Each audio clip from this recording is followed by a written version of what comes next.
I'd like to call to order the regular meeting of the Western Peterson School Board, Monday, May 21st, 2018. It's 5:30. We are at the Western Peterson High School. We have a roll call, please. Valerie Howe. Here. Joyce Iverson. Here. Julie Pope. Here. John Linder. Here. Dean Mero. Here. John Pettit. Here. Bonnie Princeton. Okay, thank you. Next, we'll please join me in the Pledge of Allegiance.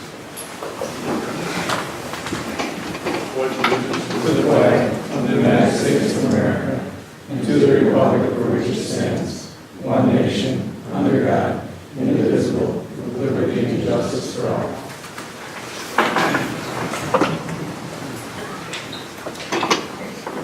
Moving on to item 4, adoption of the agenda. Is there anything that wishes to pull out of the consent agenda? Bureau would like to make a motion to pull G10 off the consent agenda. And a second. Second by Everson. Any discussion? All those in favor of pointing out item 10 on the consent agenda, G10, signify by saying aye. Aye. Opposed, no. Mr. Chair, I'd like to pull 5. Okay. Anybody wish to make a second on that? I think we can. I'm not sure we need a motion. I agree to discuss it. We should pull it out of there. Anything else? Okay. Moving on to item 5, would be the public comments. Are limited to 5 minutes per person.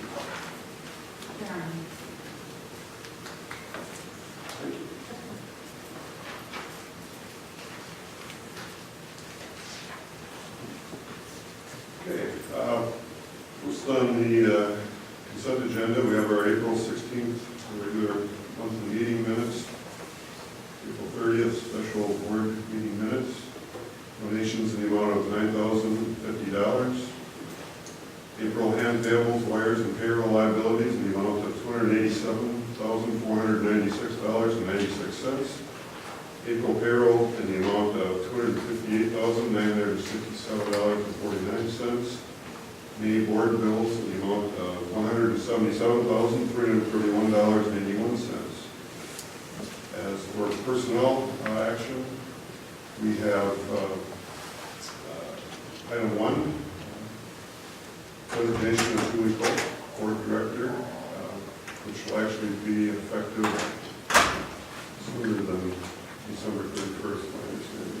Based on MSBA recommendations, in order to get this on the ballot for the November general election,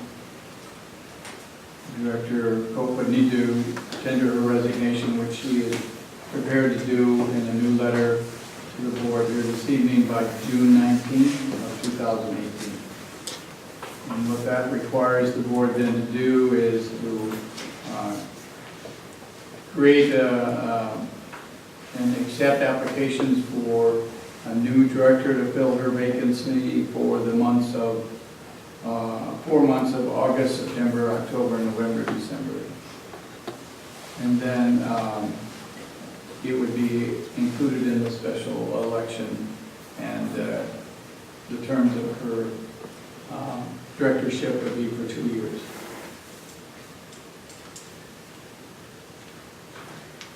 Sorry to see you go, Julie. I understand your needs of your work. Item G2, resignation of Wally Funky, head junior class advisor. And item 3, resignation of Barry Walter, knowledge wall coach. And item 4, hire the following community education staff: Nicole Flagstead, kids club supervisor; Ethan Anderson, kids club supervisor and youth rec coach; Landon Scallett, youth rec coach; Ben Ansel, youth rec coach. And skipping over item 5 for the moment, the hire of Brooke Schilling, Number 6, junior varsity volleyball coach. Item 7, hire Amy Drinkall, 9th grade volleyball coach. Item 8, hire Jenny Helgmo, junior high volleyball coach. Item 9, hire Chris Drinkall, head boys basketball coach. And skipping over item 10, number 11 would be hire Dina Matheson, high school student council advisor. Moving back to item 5, Director Pettit, you would wish to address that issue? Yes, and the background information I received at, I'll get some information on Jackson King. I also noted that he is not a licensed teacher. My concern, very seriously, is how we could possibly ask the state of Minnesota to grant us a community expert license for this individual, when I know for a fact we have a licensed person that's qualified for this position and interviewed for the position and is willing to accept the position with a Minnesota teaching license to include vocational education.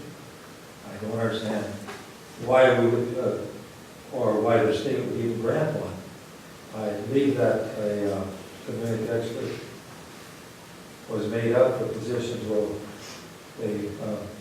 certain rural schools cannot come up with candidates for those positions that were licensed by the state of Minnesota. That's my concern. And I believe that it should be offered to the person with the licensure in the field of education.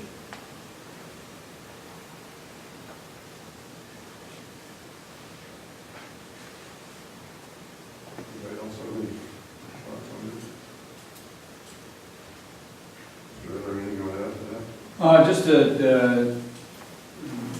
Mr. Tim did the interviews and brought forth a recommendation after he completed the interviews with the summation that Mr. Jackson meets the current needs that we have. He's able to, he has the licensures as a master welder's license. He also has embraced some new technologies that the other applicant was not able to bring forth. So based on those strengths and weaknesses of each of the candidates, he felt it was best for us to offer and pursue a community expert license for Jackson King.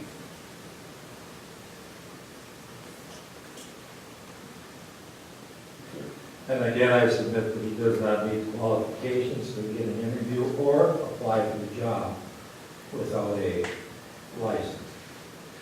Unless we have no other candidates, then we could search out and ask somebody to go get a community expert license. We did have a candidate, and it is licensed to include vocation.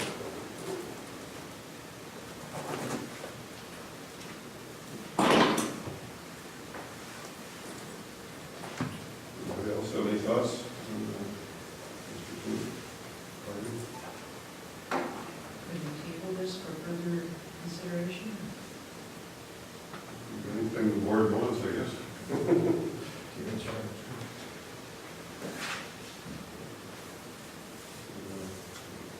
Take a motion to table it, if that's what we want to do.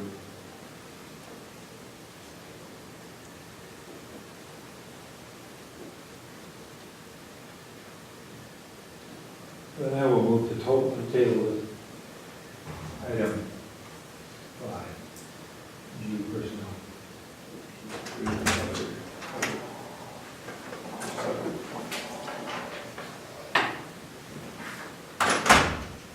Is there a second to the motion? I'll second.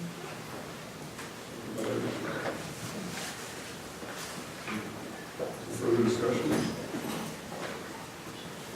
All those in favor of tabling the motion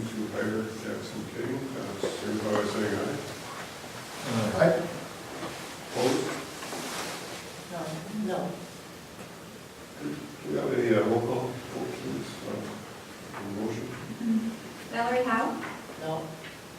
Joyce Iverson, Yes. Julie Cope. No. John Linder, No. Dean Marrow, No. John Pettit. What's the motion? Oh, that was to table Table the, that agenda item. Yep. Yes. Bonnie Henson. No. the motion carries. All right, I'm sorry, the motion was defeated. Okay, moving on to item 10. Mr. Guerrero, you wish to take that out of the consent agenda? Yeah, I think I received an email correspondence from the administration initially saying that the recommendation is to hire Mr. Jake Dahl. That's my recommendation. I know there's been some other things that went on in terms of the committee. Who's on that? Who did the initial interview? Jeff? Mr. Biederdorf and myself. And I truly understand there might be a conflict with Dan and Jake with the business that they operate in the school, but I think if we pull his recommendation out and go with what your recommendation, Chuck, was to hire Jake, and I understand he was given a verbal offer, correct? Yes, he was, and I rescinded that offer. So I need to make the board aware that my statement to Mr. Dahl does not obligate the board in any way. So keep in mind that I'm not in a position where I can obligate the school district. That's only done by you as a board. Okay, then I maybe would add a little more to that. I think the union's recommendation, if we have a candidate that's currently teaching that is qualified for a coaching position, that we would stay with that precedence, and we've established that precedence in the past. I think that's how Terry Felsel ended up as a head coach, correct? Terry applied for the position, yes. Okay. And I wouldn't say that it was necessarily because he was a teacher on staff. I will offer to the board that upon reconsideration of my recommendation, we decided that we would add an additional step to the process. So we put together an interview committee made up of 5 staff members, Mr. Biederdorf and myself, so there's a total of 7 of us. And during that process then, we re-interviewed both candidates, the top 2 candidates, which were Jake Dahl and Matt Hilgemo. And based on their recommendation, I rescinded my decision to Mr. Dahl and brought forth a recommendation to you as a board to hire Matt Hilgemo. And the rationale behind that is that in the past, when we look at candidates, and I'm not taking anything away from Mr. Dahl or Mr. Hilgemo, both candidates were given equal opportunity to share strengths and weaknesses that they would bring to the program. Matt has 12 years of experience, all of those as a girls basketball coach. He served 5 of those years as the head girls basketball coach, and so when the committee looked at that and they took into consideration all the different aspects of each of the candidates, their recommendation was then to go ahead and offer to Matt Hilgemo. How many coaches were on the committee?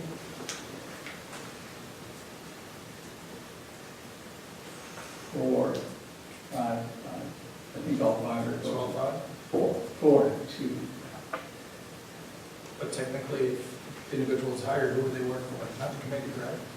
Correct. But again, we felt it was Mr. Biederdorf and I, after we reflected on the interview process, we felt it was imperative to give both candidates equal opportunity, and therefore we decided to put that additional step in there. I think Matt's record speaks for itself, and Mr. Dahl is, again, that doesn't take anything away from Mr. Dahl. He served our district here as well. He has 9 years of coaching experience here at Rushford, and all of those are with the boys. He spent 1 year as a varsity boys basketball coach, and the others in the 9th grade position. So, Yeah, I think we're putting ourselves kind of on a slippery slope if we have a candidate that doesn't think that they were hired for whatever reason that we will reach committees, so this could be a very lengthy process for us down the road. But I think our standard practice is supposed to happen, and that's Yes. That's the standards.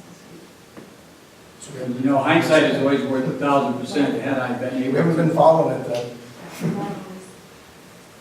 Again, I'll just say hindsight is worth 1,000%. And again, I'm not taking anything away from either one of the candidates. Both of them have strengths.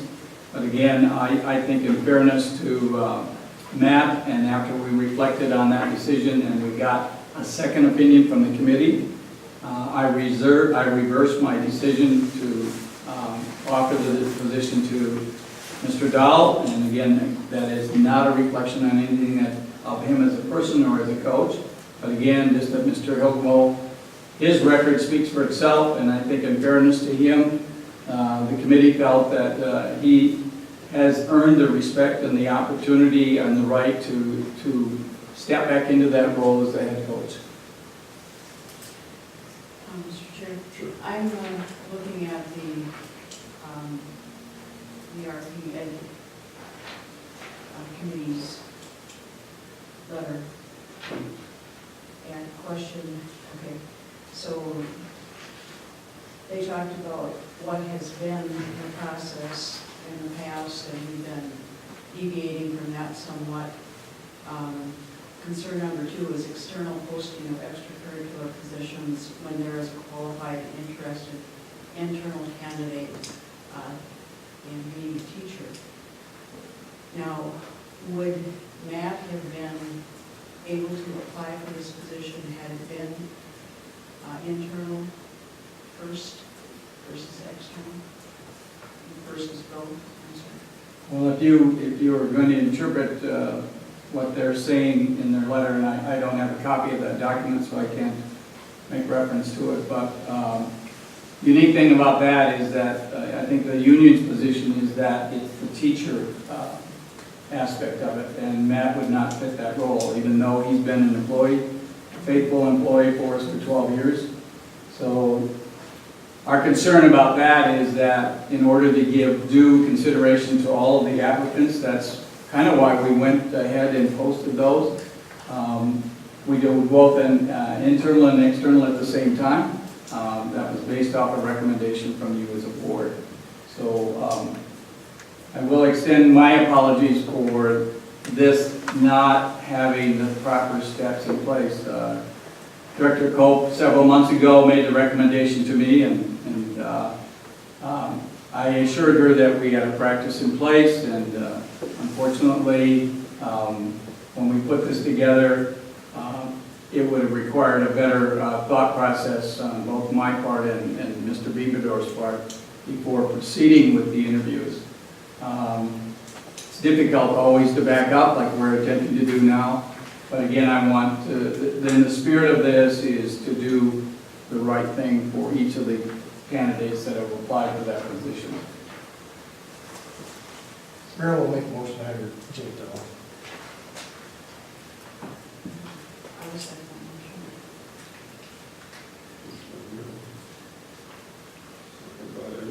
Can we roll call vote, please? That's right, I more know we're discussion. discussing. Yeah. But we still need to discuss. Yeah, we sure do. Yeah. Yours, Yeah, I have several questions that I think just probably will have short answers, but I just want to make sure. So I received a letter too from the members of the union, but I also had a couple others contact me and say that this letter isn't like really covering the whole union, it's not representing the entire union. Is it more individuals, or the people signing the letter, does that represent the union, the entire union's position? Because I've heard both ways now, so I just wanted to know. The letters from our executive board, which is The entire executive board? the executive board, we voted, it was the majority of the executive board, and they're the leadership of our union, the representative of our union. Okay, how many are on the executive board? 7 or 8. Okay, 7 or 8, but I mean, it looked like it was just signed by 3, so that was, I just wanted to make sure, because like I said, I heard from a couple that said it wasn't a union decision, that wasn't a position universal from Does the everybody. executive board approach the whole union, or did they do that just on their own?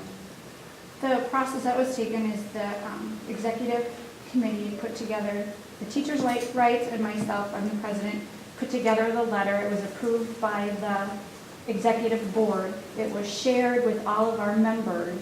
And if there were any concerns, they would come to me, and no concerns were brought forward. But the entire executive board was in favor of it. Majority of the executive board was in favor. Okay, and then another question I have, and I apologize that I don't know the faculty contract inside and out, like maybe Mr. Pettit does. But is it contractual that a coaching position has to first be available to a teacher? I mean, as this letter says, if there's a qualified teacher on staff for a position, is that contractual that then they must get that, they must be given that position? It is not part of the master agreement. Because if it is, then I was thinking obviously we have to follow that. Absolutely. But if it's not, okay. And just one, probably just one more question. And this has to do with, I mean, technically, Mr. Avery, you can't really make an offer, right? Without, I mean, it's not finalized by you because you make a recommendation. Correct. And then the final decision is the board's. So anytime you, I mean, but maybe it sounded like a definite offer. Anytime that we bring a recommendation, it's our hope that you would have enough faith and trust in us to say that what we're bringing to you is in the best interest for all parties concerned. Again, unfortunately, in this situation, attempting to back up and redo the process was not well thought out on our part, so I accept that responsibility. I'll extend my apologies both to Mr. Dahl and Mr. Elgamo for what we have right now is this, I don't know if you want to call it controversy, but just this misunderstanding of what we were really after and why we attempted to take a step back and involve others so that we could get a more broad general input from others other than just restricting two opinions on it. So. Well, and it does seem like, this isn't a question, but just about the process, and I think it was even at the last meeting that Julie said, do we have this process somewhere written down? And I don't know if we really got a response, but, you know, it needs to be made very transparent because I've only been on the board a little over a year. We've spent a lot of time on coaching issues and hiring, and so if we're going to do it by committee, which I think is a good way to do it, you know, by a member committee, whatever you said. We generally do that. And it shouldn't always be the same staff, you know, it Correct. can rotate, but.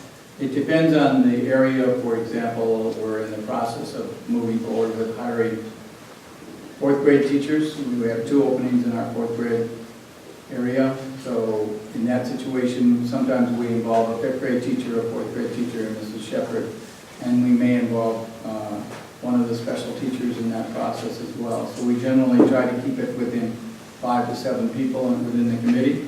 And yes, we do rotate it, so it's not the same. And in credit to the committee's efforts, you know, they put their heart and soul into it and reflected on what they felt was the best avenue. And again, that's why, based on their recommendation, I'm bringing that to you as a board this evening. Well, and yeah, I think so much of this can be avoided if we just have that transparent process. And we know every time it's followed, so we don't have to go back into history and say, well, this one time we did this and one time we did that. In my conversations with the union, and in my conversations with Julie as well, and to you as a board, is that was a project that's in motion right now. We're getting other procedures and protocols and guidelines from area schools. So that didn't fall on deaf ears. So the problem is that it didn't move fast enough. Julie did nudged, and I didn't respond quick enough or fast enough with that. And it, quite frankly, there wasn't enough time to get it all. But I am open and willing to work with the RPA and making sure that we have these protocols and guidelines in place so that we don't run into these various issues that we're dealing with here this evening. Do you know how many head coaches are internal staff members versus outside? Well, right now we have 2 coaches Tim Techouts, who does the wrestling, and Davin Thompson, who does varsity football for us. So we do sometimes have the head coaching positions are outside. We do. And we have, because when Matt was serving as our varsity girls basketball coach, he was outside of the teaching ranks as well. Yeah, we're fortunate to have two very qualified candidates, which is good. Chuck, just to clarify, our dance coach is also outside of the district, so we have 3. Oh, Emily excuse me, Paulson, yes, dance. Emily Paulson. Yep. You're right, I'm sorry. Yeah, that's a third. Our dance coach. So we do have two qualified candidates. And the process admittedly was somewhat flawed, and hopefully we can avoid that in the future. But as a board, we're not necessarily the experts. We did not interview the candidates. And that is why we have a recommendation made by the administration. And it sounded like the process worked, albeit in a clumsy fashion. So I guess I would have to second that we're in a position where we have to honor the recommendation of the committee. That just seems, they're the ones that interviewed the individuals and made the best recommendation they could do. And I think either one of the candidates would be a worthy addition to our staff, coaching staff. Anyone else have any thoughts? Yes, I do. Okay. I don't believe that these types of positions need committees and all this other stuff. I think it's been established in our district that the administration brings the recommendation to the board, and that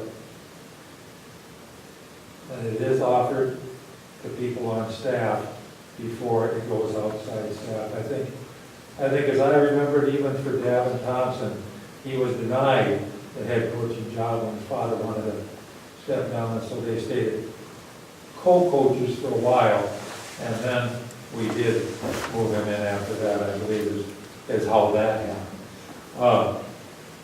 Others have been, it just makes sense to come from within. You have a teaching degree, you have a person trained in working with children, students, athletes. There's usually a coaching certificate in there somewhere along the line that further qualifies a staff member. The real problem I have with the whole thing is with Mr. Ayler and Mr. Bieber are not doing their administrative job. I believe it's your job to bring it to us, and I think it's our job to either accept it or deny it, or send it back to work to try all over again. And I think I've spoken now on two things tonight, where I think we need a little, for the money we're paying, I think we need a better job out of the administration to avoid these types of things. They're just coming up way too high. With that, I'm certainly ready to vote. Well, I just want to say one other thing, and I understand and appreciate what you're saying, Director Pettit. Again, what I just want to share with you is in the process of this in the committee, and I have no objections if an internal candidate and an external candidate are of equal status, that the internal candidate should be given preference over it. And if that person, obviously an internal candidate is a teacher, then that person should be afforded the opportunity. The committee's decision, though, in this whole process and looking at both of the candidates and looking at what they were going to bring to the position, and in fairness to both of the candidates, they felt that Matt's experience weighed heavily in their decision as to their recommendation. And again, I don't think you can fault anything that either one of these candidates would bring to the table for us. There's no doubt in my mind that both of the individuals have the necessary skills. It's just that the committee felt that long-term that Coach Hogemo was their choice for that position. If I could add something else, and I agree with some of what you said, Mr. Pettit, but I disagree with two things. And one of them is you said you don't believe in neat committees, but I think the problem is if we're going to have committees for some positions, I think we have to have it for all of them. Otherwise, how do we decide, well, okay, only varsity coaches are going to get a committee, or, so I disagree with that. And I also, I was afraid to say this, but I've been thinking about it a lot, and I'm not so sure, it's a sports community, and I think we've had some great examples of coaches who have come from the community. And so, and even to say, to consider Matt Alamo an outsider, I think it's kind of ridiculous because, how many years has he been here? So, I'm torn. I can kind of see both sides, but I think if we're concerned with always our best and doing what's best for the kids, I think we open up coaching positions. Certainly, internal candidates should be given full consideration. Guaranteed an interview, I think. But I don't know that we should just make it a rule that, an internal candidate can claim a position before it's advertised externally, if we're really looking for the best for the position. What hasn't been discussed here is what the kids want. That's what I just said. If we're looking for what's best for the kids, do we want to start putting limits on before we even open up positions, or do we want to open it up to, it seems like sometimes we say, look, it's going to be opened up internally first, and then other times we say, no, it's going to be both at the same time. We should just decide and say this is how it's going to be. Makes it, by doing that, it makes it a little cumbersome from the fact that you have to bring your committee together or do the interviews prior, and then you have to say to that person, we're not necessarily pleased with what we heard from you, so we're going to post it externally. That's, and again, I'm just going off of what you as a board directed me last spring, is to say, no, get them both out there, get them both out there at the same time, internally and externally, so that everybody, we can get the best candidate for the position.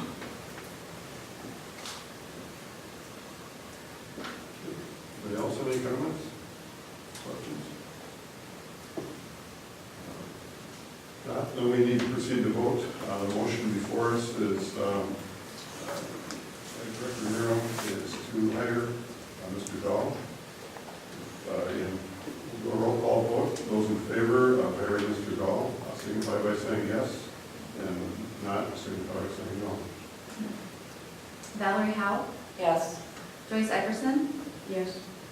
Julie Cope, Same. John Linder, No. Dean Miro, Yes. John Pettit, Yes. Bonnie Princeton. No, because it's out of the process.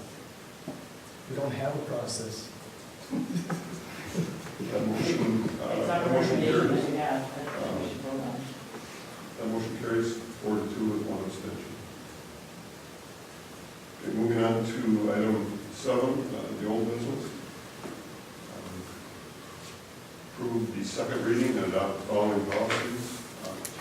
Item 7A, number 503, student attendance. Number 504, student dress and appearance. John, did you guys approve the consent agenda, the rest of those items? No, we did not. No, I'm sorry. Yeah, we need to go back to item 6G.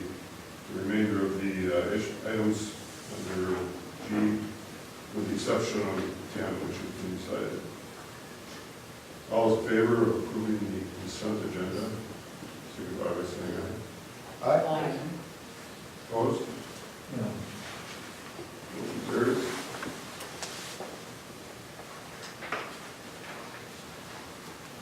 Now moving on to item 7, the old business. 7A is approve the second reading and adopt the following policies. Item number 1, 503, student attendance. Number 2, 504, student dress and appearance. And 3, 505, distribution of non-school sponsored materials on school premises by students and employees.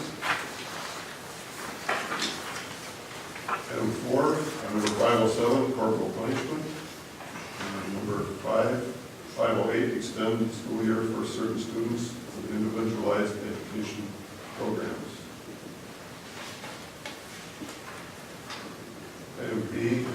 discussion regarding buses being equipped with cameras, and item C, discussion regarding fall play budget. Any discussion on the old business? We took an opportunity to go through the policies and made the corrections and got input from our committee, so those have all been reflected in the final draft of those policies. Item number B, discussion regarding buses being equipped with cameras. You instructed me to ask Bernard Busing what it would cost, and the cost of that is over $9,000. It's on page 45 of your board packet here this evening. And item C, discussion of the fall play budget. Again, you asked for a breakdown of cost for those, and those are included in your packet. And gives you an idea of what we'd be looking at for cost to put on the fall musical, which is Willy Wonka and the Chocolate Factory. Question, Mr. Chair?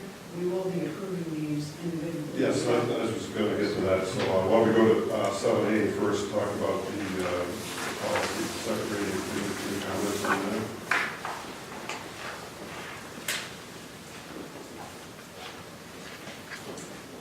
I would be willing to make a motion to review the changes. Motion by Iverson, is there a Second by Miro. Second by Miro. Any discussion on the second reading of the policies? All those in favor of approving the second reading of the main policy, signify by saying aye. Aye. Opposed, no. Motion carries. Moving on to item D, discussion regarding buses being equipped with cameras. Page 45 of your board packet is a quote from Bernard Busing in the amount of $9,798 for to equip all of our buses with cameras. I talked to my transportation director at my work, and she thought the price was reasonable compared to what, they have cameras on their buses. It certainly looks reasonable, it's not cheap to me. No, it's not cheap. We're spending $600 and some thousand, I believe, out here to play softball. It certainly would be worth $9,798 to give those drivers and the kids a ton more safety, and maybe it will avoid any of the problems that have been brought here and that I've heard of throughout the community. Question, would these be our property of the school district then? Correct. Yeah, you're purchasing them and putting them on the lease buses. So if we would change our bus contract, we would take the cameras with us. Correct. I guess I would entertain for the board to allow us to consult with, this bid is from Bernard Busing. If the district is inclined to move forward with that, we would like to get a second bid on that as well. Second quote. Because I think we could equip those buses.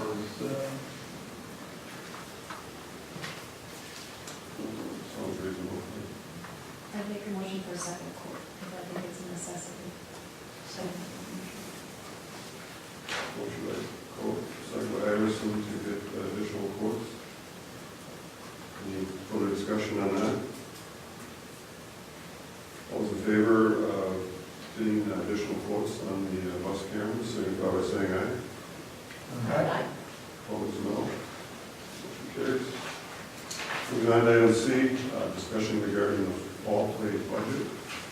Any comments? I'm not sure if it requires any board action this evening. You instructed me to get you a price breakdown of what was all involved in that, and you can see, based on my conversations with Mr. Musselman, the costs that are associated with the play, ranging from the director's salary to the assistant director, to the tech director, to the choreographer, vocal coach, music coach, and then the other costs that go along with that as well. So it comes out to a total of about $10,378 for us to. I have a question, what Has the income of the board performances been estimated as well? It is not. I would dare say that based on, again, the admittance prices were recommendations made to us by Director Musselman. And so I would hope that with the new theater that we have and the number of students that would be involved, that we would be at a break-even point with our costs. Keep in mind, we've already budgeted for the personnel costs. It's already in our budget. The director and assistant director. The new ones are the choreographer and the vocal coach and the music coach. Those would be new positions that we did not budget for. Just one further question. How does this budgeting process compare with sports events? I mean, are all events expected to break even? I would have to say no, because, you know, our spring sports, we don't charge for those, and so it's difficult for us to have admittance offset the costs associated with those programs, so. Thank you. Do the director and the other directors, choreographers, coaches, do they pretty well mirror a coaching position of this type of, if it were a sport, and assistant directors or assistant coaches, if it were say, dance or something like that? No, it does not. Nor does the length of their job per se, the ball plays. True, but the same length. correlate if it were calculated back that way. Is 1778 for the director of this play similar to what we would pay for a football coach to spend the same amount of time? That's what I'm asking. Yeah, that I don't know if I can answer, I don't know. I know it's comparable with other programs such as, these are very similar to Wabasha Kellogg that does regular musicals and has those extra staff positions.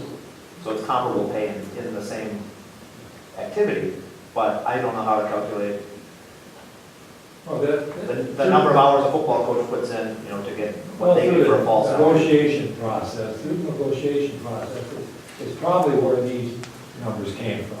And I'm sure that something of this nature was discussed. I wasn't privy to when these particular Yeah. were brought up, and I would guess that it would have some relationship.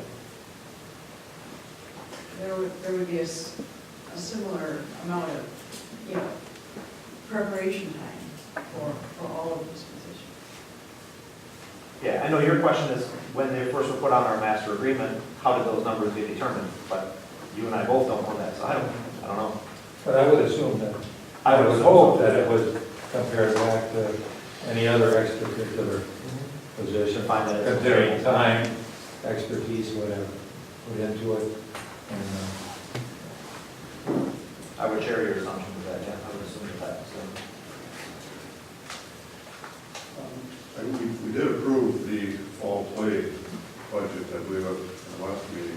You did, and then this was just a follow-up to the questions that you had concerns about, you know, projected budgets, and so these are the numbers that we came up with. Anybody else have any further questions on the musical budget? Fall play? Okay, moving on to item 8, new business. Item 8, approve the list of graduates for the RP class of 2018. Page 47 of your packet, Mr. Tim is bringing forth the recommendation of those seniors that have met the criteria based on the last few days here, 2.5 days yet to go. So, Director Rivera, you can bring a motion. I see the eighth on there. Mayor will make that motion. I wrote twice. Second by Bud. All those in favor of approving the list of graduates for RP class of 2018, signify by saying aye. Aye. Opposed, no. Motion carries. Item B, approve the school board scholarship recipients, $500 each to Matt Strapp, and Anna Chose.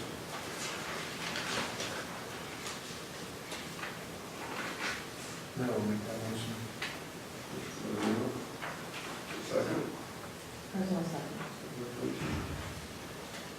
All those in favor, signify by saying aye. Aye. Opposed, no.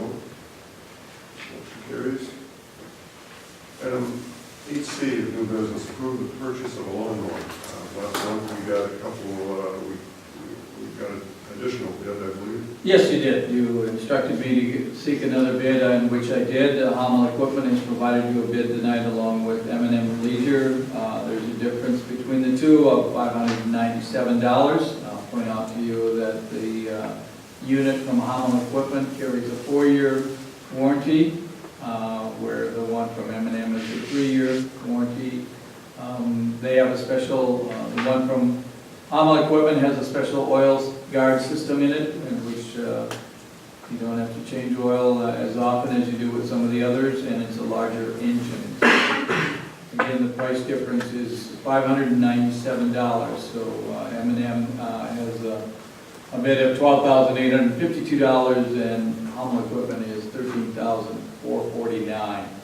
So again, the difference I've outlined, and the differences between the two bids. Anybody have any familiarity with either one of these models as far as quality? Excuse me, Hamel's machine indicates it's a 61-inch heavy-duty deck. I couldn't find it on the M&M. What size deck? It's a 60. They're both 5 foot. Yep. Theirs would be more of a 60 inch versus a 61.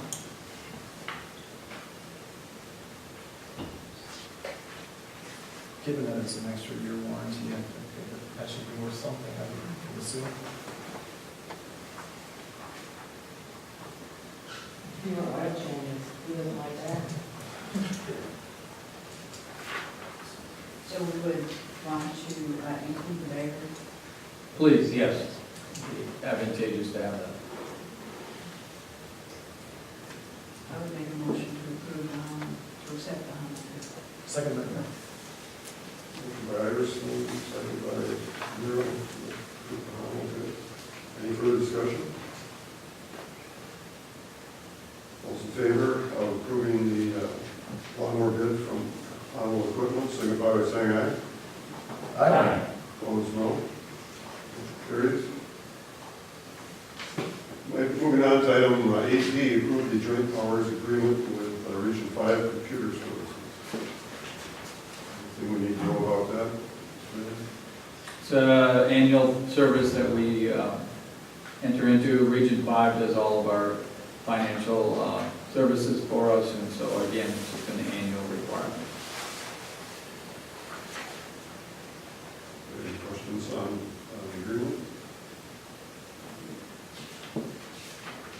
Not, look for a motion to approve. I still make that motion. Second. Second amendment. All in favor of approving the joint powers agreement with Region 5 Computer Services, signify by saying aye. Aye. Opposed, no. Motion carries. Moving on to 8E of new business, we have the following first reading of the following policies. Number 1, 509, enrollment of non-resident students. 510, school activities. 512, school-sponsored student publication and activities. 513, student promotion, retention, and program design. 517, student recruiting. 518, DNI orders. 519, interviews of students by outside agencies. Anyone want to add anything at this time? Any motion regarding the first reading? I'll make a motion to approve the first reading. Motion by Anderson, second. Second by Howard. All those in favor of the first reading of the main policies, signify by saying aye. Opposed, no. That motion carries. And question, with the committee, with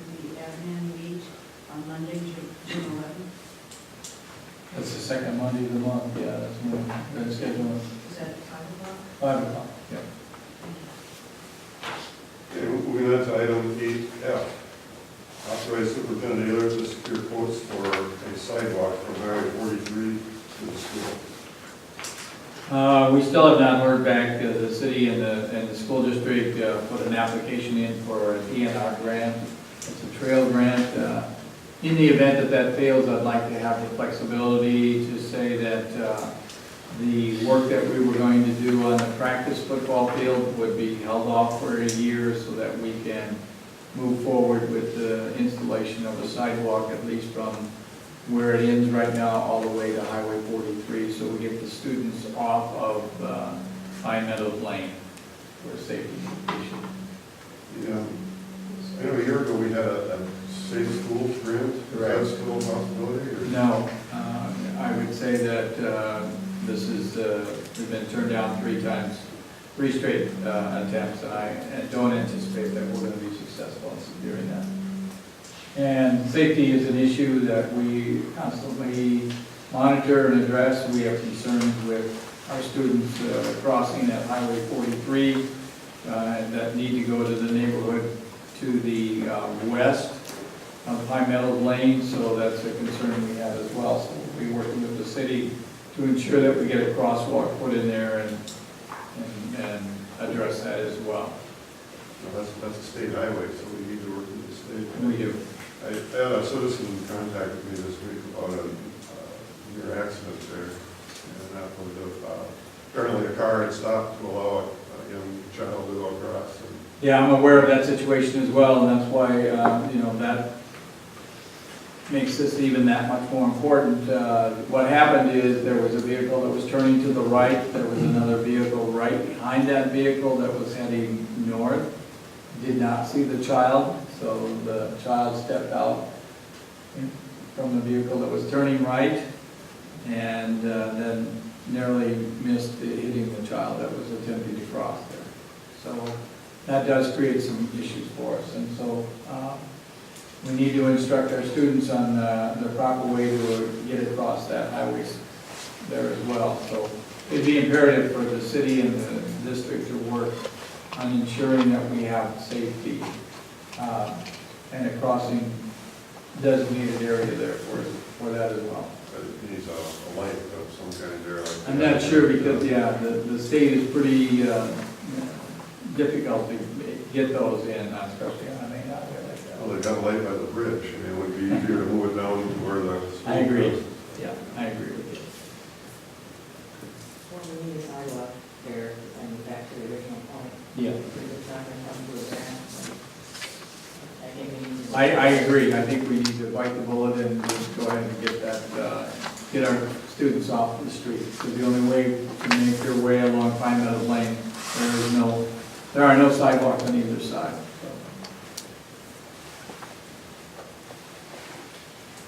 So you need a motion to allow them. Yeah, I make that motion.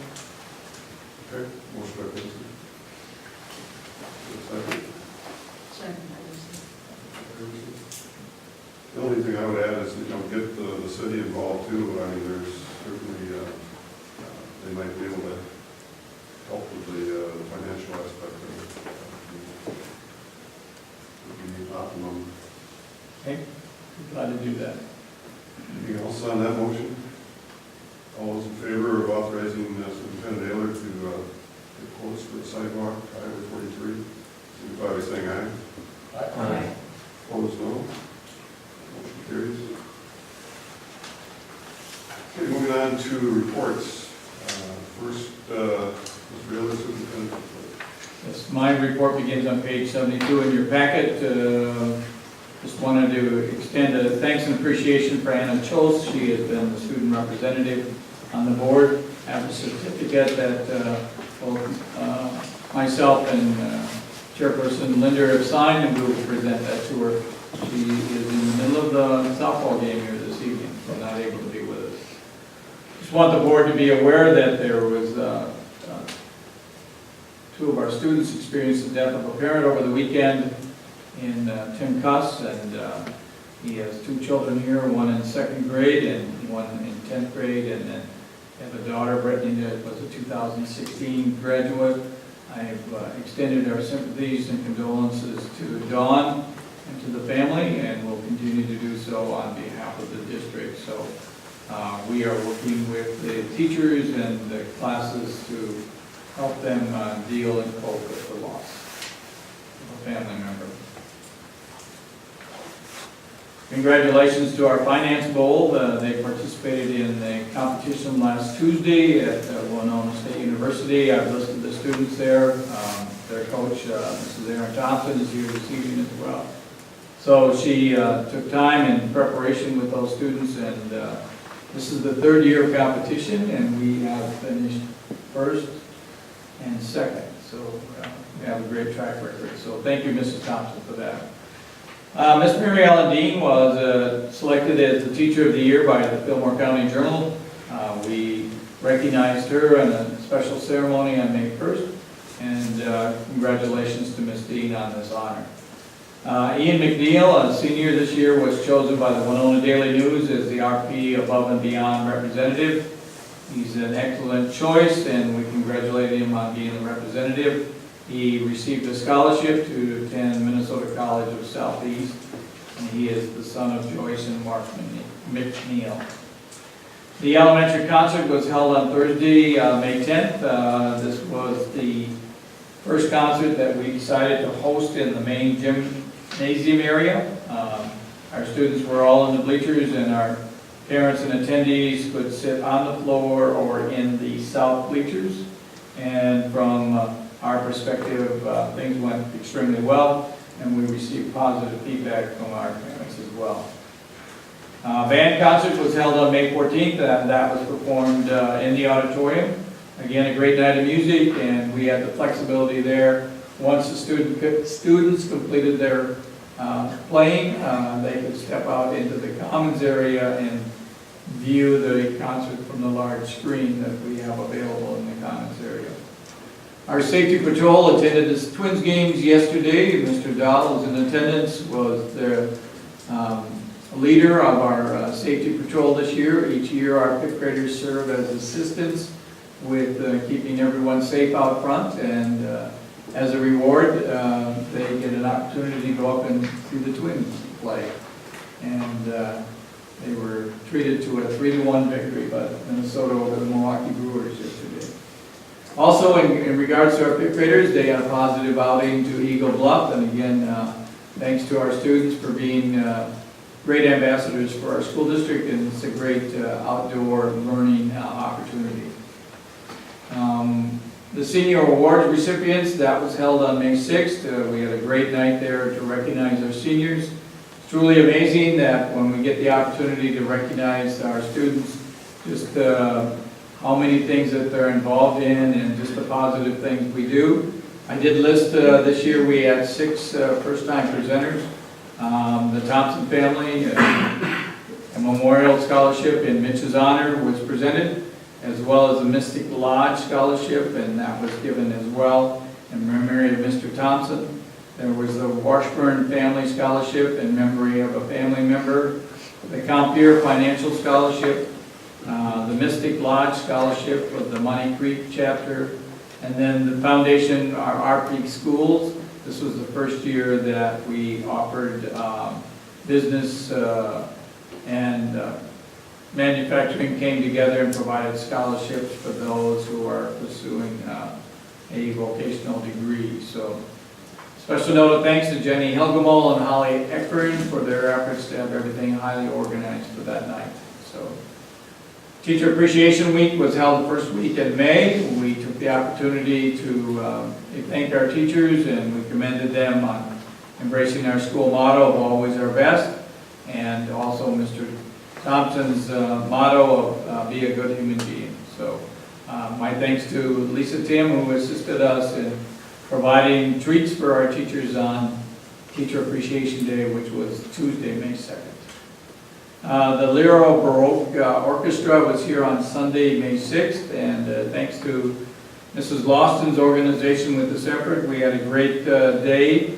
The Schober family son, David, is a former graduate of Rushford Schools, and he had connections and led to having the group come here and perform. The National Bike to School Day was held on Wednesday, May 9th, and we continued that for 3 days because it was so successful, and so we were able to extend that a couple of days. We completed the school online auction of the storage shed in Peterson. We were successful in dispersing all of that property with a net sale of $672. Vehicle inspections, we mentioned at the last board meeting, we completed our second round this past Thursday, and so again, we are in compliance with all of our school vehicles. We have a special event coming up on Wednesday of this week, and we invite board members to come and join us. There will be the Mr. Thompson Memorial Walk and Run, and all of our students will be assisting with that. The Wellness Committee is sponsoring this event, and our board members, we have 2 students that are on that board, and that is Nicole Blocksmith and Cora Bauer. Both of them are our student reps, and along with Mr. Kanan, they have organized the event, and we're looking forward to a very positive experience for everyone involved in that. Student visitors, we had the WIC members from the Ridgeway Charter School. They came here for a tour on May 14th along with their parents, and so we had 6 fifth graders that came and spent the day with us, or the morning with us, and we extended a warm welcome to that. And so 2 of our students that currently were students at Ridgeway School served as our tour guide. They were Hannah Lutz and Brianna Peeler. This past week, we completed the installation of sound panels in the main gym, and this has enhanced the quality of sound ever since we had the new gymnasium. We always have difficulty in hearing, so they were here today to tweak the sound system, and I'm pleased to say to you that we have a better quality of sound. We took students in there today and had them sit in the bleachers so we could test the system, and it was a very good end result, so we're very pleased with it. And graduation will be a good indication as to how effective it is. The other thing I'll point out, Special Athletes Day was held last Friday, and that was in Winona. I've listed our students that attended there. They did an exceptionally fine job of representing our school. My thanks to Mrs. Teresa Brown for providing the incentives there and preparing our students for that fun event and competition. Laura handed out to you tonight a legislative update. As you may or may not know, Governor Dayton has asked the legislators to include an emergency aid packet before he'll sign all of their legislation. So there's a little posturing going on at the state level. So we're watching that to see how things progress there as well. And then also in your packet, or Laura would have given you tonight a handout for any board members attending or participating in our school board meetings from a remote location. MSBA provides us with those guidelines, and based on what their recommendations are, it is imperative that anyone attending remotely must be seen and heard by everyone in this room. So calling in on the cell phone is not acceptable, so just be aware of that. So we'll do our due diligence to make sure that we have connectivity with you and we're able to Skype in the event that you're going to attend remotely. That concludes my report. I'd be happy to entertain any questions you might have in that regard. Any questions for Mr. Bailey?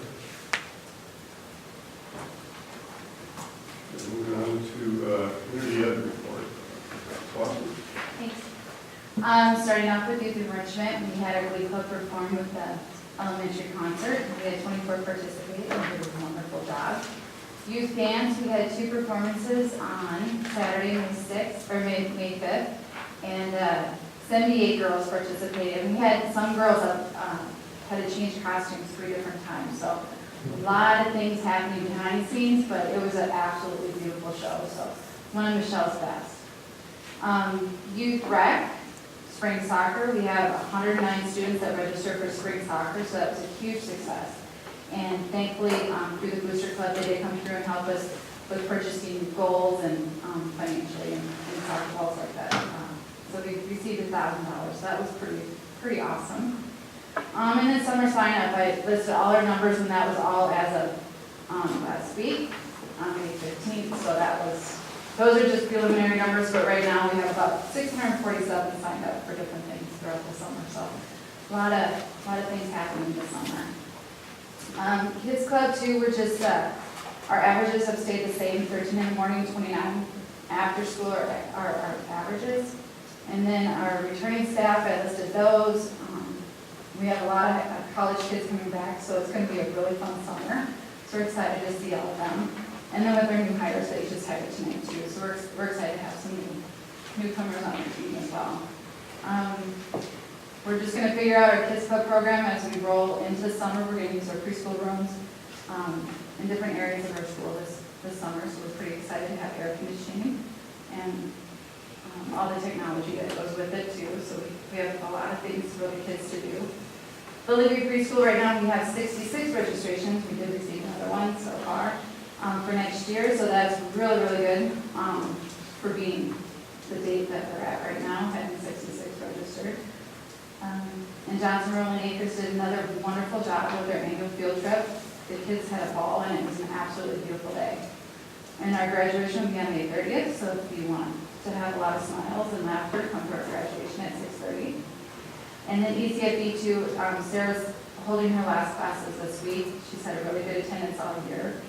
And then she also did the Daddy Daughter Dance on April 22nd.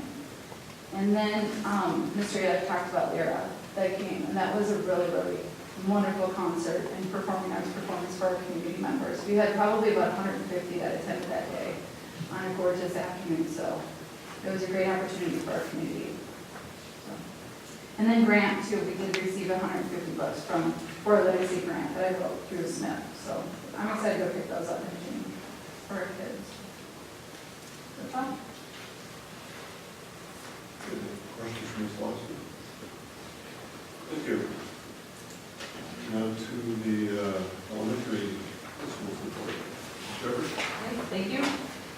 Starting on with our Trojan Pride again, we'll be planning on the year-end assembly to highlight once again students and activities, and we've met lately and planned updates and new ideas for next year, which will start in the fall. I added class counts this year, and last year I was asked about that. We're sitting at 45 in kindergarten right now.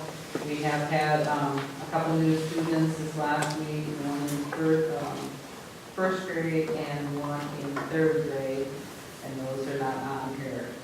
Field trips, we continue to have some elementary field trips coming up this week and next Tuesday is our last one. The fourth grade is planning tomorrow to walk to the Rushford Depot. They do one class at a time and turn around, so it looks like tomorrow will be a nice day. Mrs. Walter commented that they love to see us come down there. It's a half an hour, and they just welcome the students coming in, and it's a new opportunity for them to see something totally different right in Rushford. Mrs. Nelson with Buy One Get One book fair was very successful this year, and in the Coin of the Day challenge was almost $1,000 raised. With Mrs. Johnson's preschool, about $152. The books that she gets with that money, along with the lines donated once again this year, she will buy books and keep them in the back and give them to students as students reach their goal of reading. Each student gets a new book next year. And that's a real exciting thing for a lot of kids who may not get new books. And she just plans kindergarten through or preschool through fifth grade, so all students get a new book, which is really nice for everyone. Our Fast Bridge testing is done. Our data review will be tomorrow. We'll learn more details. We're talking with the teachers and planning for next year on services that will be needed for our students. Mrs. Markowitz has been working hard to get our summer school program up and going. It is in HFED's hands right now for budget, and I'm waiting to get that emailed to me so I can get that approved.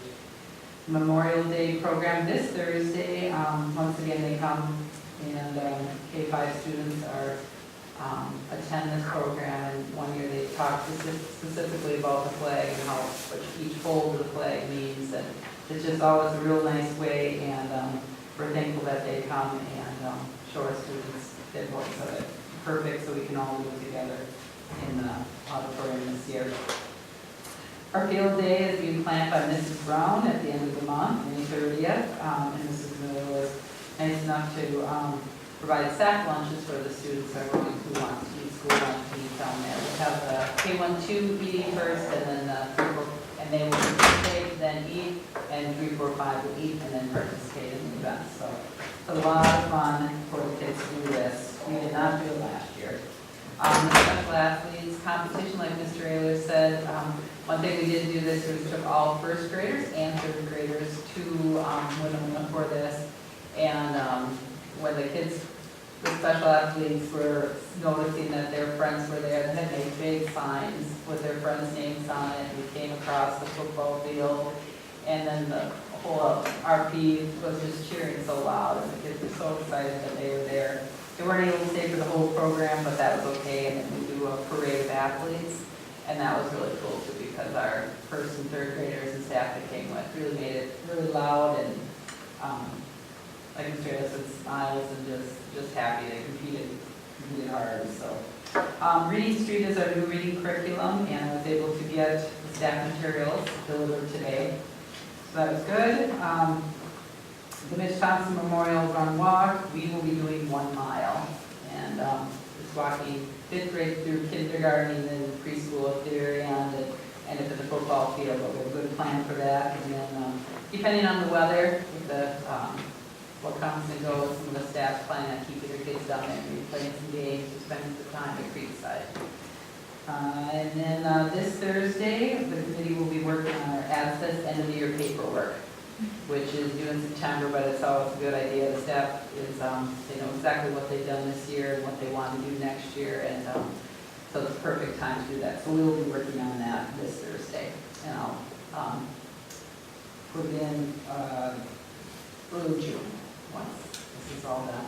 I just sent in the budget for ASSIS last week, and then the service hour spreadsheet will go in when I send in the end of year paperwork. So it's good to get that done and checked off. And it's also nice, I should say, that the ASSIS committee, if they have any questions on that, they can reach back, they email me and ask specific questions if something isn't totally the way they're, needing to get a response on it. So we appreciate that support from the ASSIS program. Any questions for Ms. Shepherd? Thank you. Go ahead. How do the class counts compare to previous years? Very similar. Very similar. We will have 2 kindergarten at this point, 2 first, 2 second, and then 3 third, 4th, and 5th grade classes next year. And this year we have 3 second grade, so we'll just shift it up 1. Thank you, Ms. Shepherd. Mr. Tim, your report? Thank you. Starting the first one, schedule is pretty much complete. We're able to offer 10 concurrent enrollment classes with Minnesota State Southeast. Those are classes that are taught by our RP faculty, and students get credit here at both RP and Minnesota State Southeast. The courses that we're able to offer next year are college algebra, stats, and pre-calc, which we taught by Mr. Reinhardt, a human biology class, which we taught by Mr. Keenan, an introduction to forensic science, which we taught by Mr. Mahalan, English 12, AP Lit, and then college speech taught by Mrs. Michael, introduction to Hispanic culture by Mrs. Liebergarth, and then sociology by Mr. Nelsman. In addition to that, we have 1 class, a college in the schools, as a partnership with the University of Minnesota, where at the same time taught by our faculty. In the end, students get credit from the University of Minnesota on a transcript, as well as from Russia Peterson. That's Spanish 4, which will be taught by Mrs. Liebergarth. Going down there, we have 4 advanced placement classes, which are ones taught here, and then students can take the AP test that just wrapped up last week or the week before. A lot of them took that. Our classes next year are AP Literature, it's kind of the dual class. They can either take the test for credit, or they can take it through Minnesota State Southeast. Kids have that choice.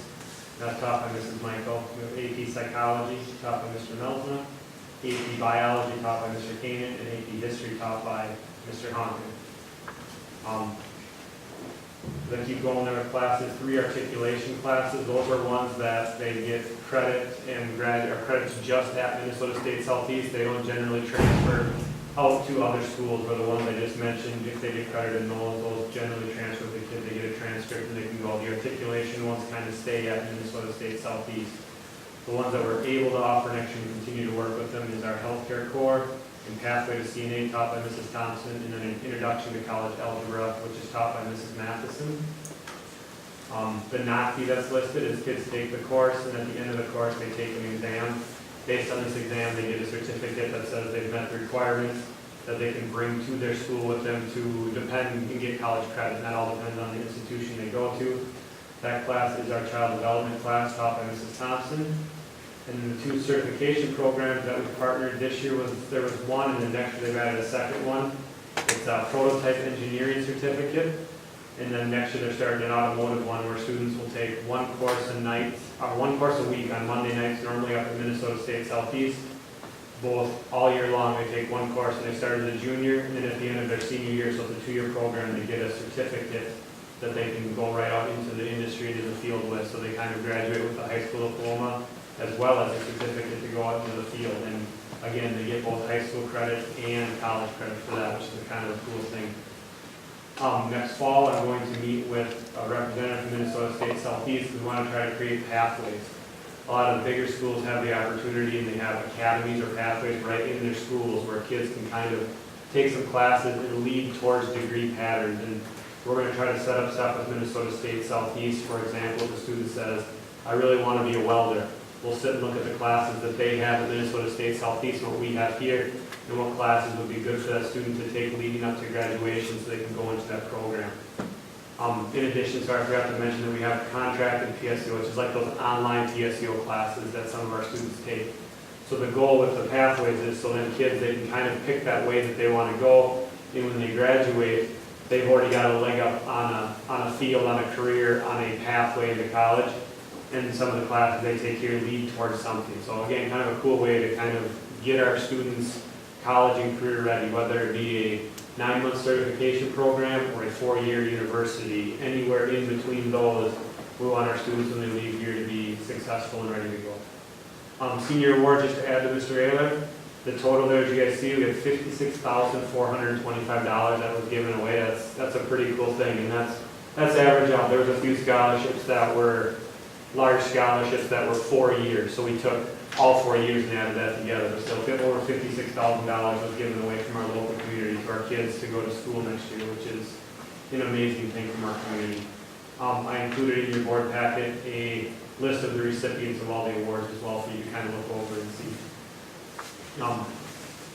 Earlier this month, the middle school students attended the Young Writers Conference in Winona. Those students are listed there. Just a great day for them to go meet authors, sit and listen to authors, do some writing, and just a kind of a real cool day that a lot of people that go come back and marvel at that, and just all the cool people they meet. In addition, again, to that merchants bank, or the financial quiz bowl that Mr. Ayler mentioned, on top of the trophy in first place, for receiving first place, those 4 students got a $250 scholarship from Merchants Bank. So kind of a cool thing for them. Mentioning some of our personal and professional growth for the summer. Last summer we had 20 elementary teachers and a few middle school and high school mixed in. They go to this Institute for Better Learning in Casson. This year we have 20 middle school and high school teachers attending, and it's a great professional development that we use, bring back some ideas, and just to help our teachers learn and continue to grow in the summer. Tuesday, May 8th, we had Matt Moss come in.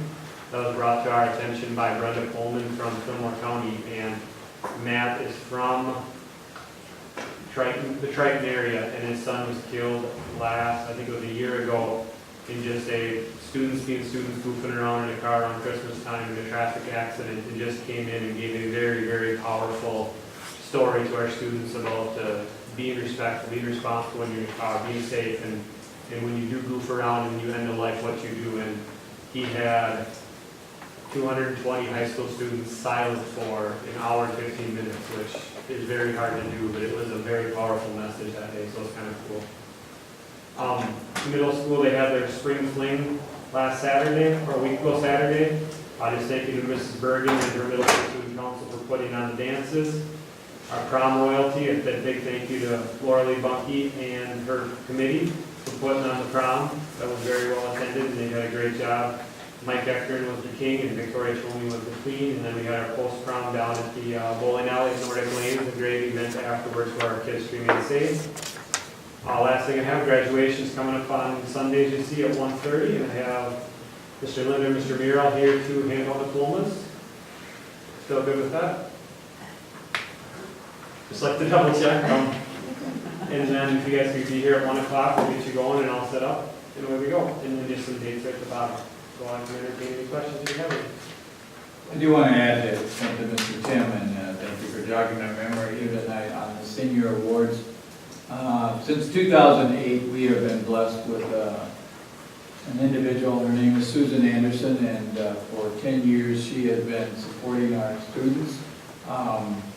She actually adopts the students. She selects 2 students, and they receive up to $2,000 a year, and they have to maintain a 3.0.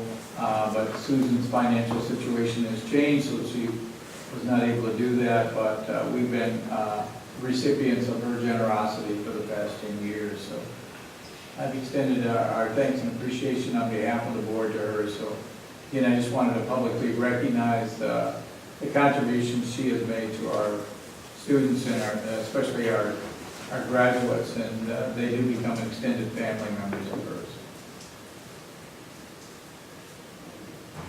Anything for Mr. Tim?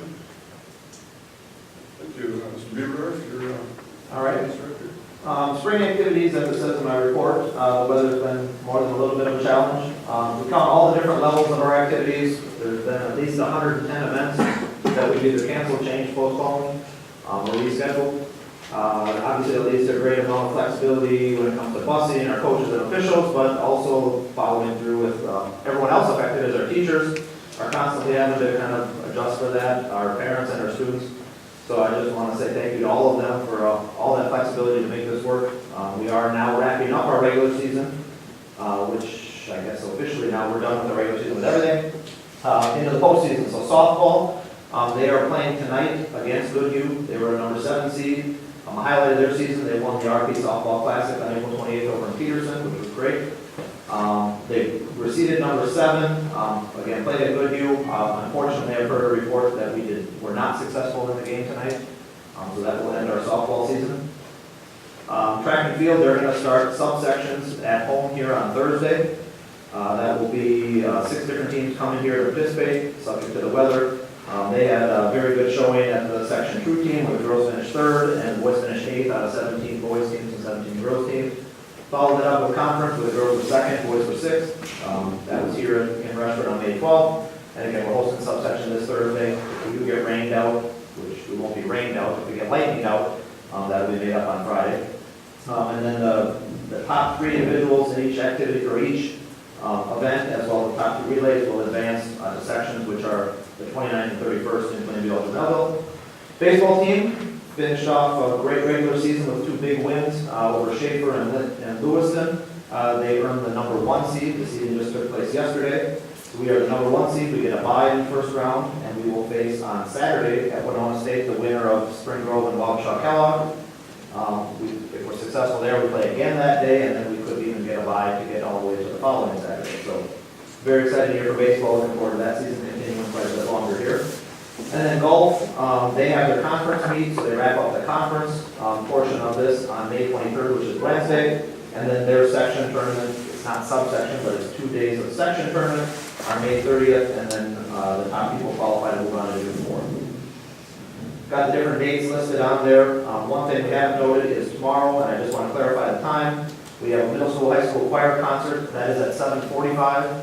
I know it's different than our normal concerts. What we ran into last year is we had an issue with our softball team. They changed the structure of the tournament where they play now Monday. If you win, you play Tuesday. So there is no off day there.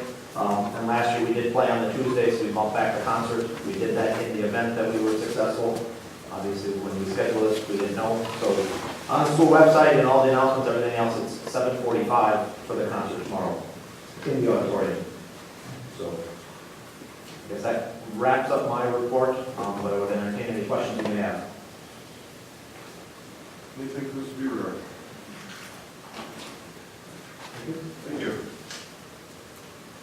That brings us to the end. Anything else, Mr. Chairman? Nope, includes everything I have. That's our agenda. We'll be back here again on the 18th of June. Subject to, we also have a motion to adjourn. Mr. Chair, before we Yes. adjourn, can you just clarify for me on the consent agenda? I do not have the first and the second motion. I had that it was, it carries, but that it was opposed. Sorry, put on the notes on that. And there was a lot of discussion, I don't think there was a first and a second. Okay. consent agenda. That was on. That was defeated, and so I went back onto the agenda, and so wanted to be accepted with the rest of the. Correct. It was accepted, you all voted, but there wasn't a motion in a second. Okay. So- Yeah, you made it right. We should. Merrill, I think.